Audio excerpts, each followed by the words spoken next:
Going in, and back when I first started, we didn't get the little kit with all the stuff in it, so you other things along the way. For Junior Achievement, we are all over the world now. We're in Africa, Asia, South, North America, Europe, and we service in the United States alone about 4 million kids. In the office that I'm out of, we service about 38,000 kids a year, and we do it with about 1,300 volunteers like yourself.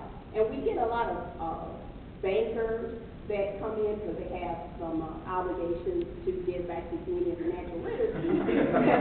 Well, the banks do. But it was really nice to work with business students that can bring that perspective about what we're trying to do to the kids in a different way. And sometimes volunteers wonder if it really does affect the kids. If somebody's there for 5 hours in one day, and you'd be surprised that, 10 years from now, a kid will remember that you came to their school and talked to them about your region, or even a kindergartner will remember, coloring and doing all that. So I just want to thank you.